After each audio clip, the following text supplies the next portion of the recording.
Hello friends, എല്ലാവർക്കും പുതിയൊരു വീഡിയോയിലേക്ക് സ്വാഗതം. ഇന്ന് നമ്മൾ നോക്കാൻ വേണ്ടി പോകുന്നത് ഈ ആഴ്ചയിലെ കുറച്ച് ഇമ്പോർട്ടൻ്റ് ആയിട്ടുള്ള കറണ്ട് അഫയേഴ്സ് ചോദ്യങ്ങളാണ്. അപ്പോൾ നിങ്ങൾ ആദ്യമായിട്ടാണ് എൻ്റെ ചാനൽ കാണുന്നതെങ്കിൽ സബ്സ്ക്രൈബ് ചെയ്ത് സപ്പോർട്ട് ചെയ്യാൻ മറക്കണ്ട. അപ്പോൾ നമുക്കിനി ഒട്ടും വെയിറ്റ് ചെയ്യേണ്ട, നേരെ ചോദ്യങ്ങളിലേക്ക് പോകാം. ഫസ്റ്റ് ക്വസ്റ്റ്യൻ: 2026 അന്താരാഷ്ട്ര ജൈവ വൈവിധ്യ ദിനത്തിൻ്റെ പ്രമേയം എന്ത്? ഉത്തരം: acting locally for global impact. May 22 അന്താരാഷ്ട്ര ജൈവ വൈവിധ്യ ദിനം ആഘോഷിക്കുന്നത്. അടുത്ത ചോദ്യം: ഇന്ത്യയിൽ ease of doing research and development in India report പുറത്തിറക്കുന്ന സംഘടന. ഉത്തരം: നീതി ആയോഗ്. അടുത്ത ചോദ്യം നോക്കാം. നെക്സ്റ്റ് ക്വസ്റ്റ്യൻ: ഇന്ത്യയുടെ കേന്ദ്ര ബാങ്കായ റിസർവ് ബാങ്ക് ഓഫ് ഇന്ത്യ വികസിപ്പിച്ച കോർ ബാങ്കിംഗ് സംവിധാനം. ഉത്തരം: ഇ കുബേർ.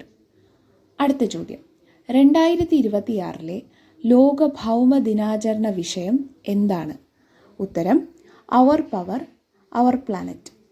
ഏപ്രിൽ 22 ലോക ഭൗമ ദിനമായി ആചരിക്കുന്നത്. ചരിത്രത്തിലെ ഏറ്റവും വലിയ ആണവ ദുരന്തമായ ചെർണോബിൽ ദുരന്തത്തിൻ്റെ എത്രാമത്തെ വാർഷികമാണ് 2026 ഏപ്രിൽ 26 കടന്നുപോയത്? ഉത്തരം: 46-ാം വാർഷിക ദിനം. അന്ന് സോവിയറ്റ് യൂണിയൻ്റെ ഭാഗമായിരുന്ന യുക്രൈനിലെ ചെർണോബിൽ ആണവ നിലയത്തിലെ 4-ാം നമ്പർ റിയാക്ടറാണ് പൊട്ടിത്തെറിച്ചത്. അടുത്ത ചോദ്യം: 2026 മെയ് മാസത്തിൽ WHO ആഗോള ആരോഗ്യ അടിയന്തരാവസ്ഥയായി പ്രഖ്യാപിച്ച രോഗം ഏത്?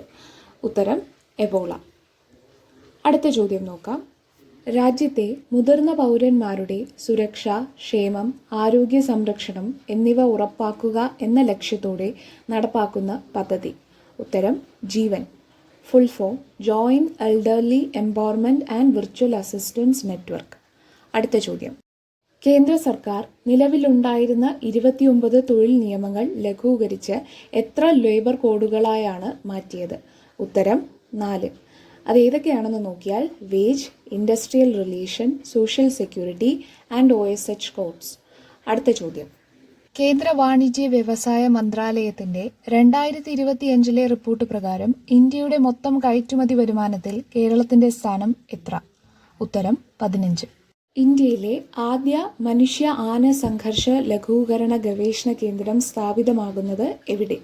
ഉത്തരം: പലാമു ടൈഗർ റിസർവ്. അപ്പോൾ എല്ലാവർക്കും ഈ വീഡിയോ ഇഷ്ടപ്പെട്ടു എന്ന് ഞാൻ വിചാരിക്കുന്നു. ഇതുപോലെയുള്ള കൂടുതൽ കറണ്ട് അഫയേഴ്സ് ചോദ്യങ്ങൾക്കായിട്ട് ഈ ചാനൽ സബ്സ്ക്രൈബ് ചെയ്യാൻ വേണ്ടി മറക്കണ്ട. അപ്പോൾ ഇനി പുതിയൊരു വീഡിയോയിൽ വീണ്ടും കാണാം.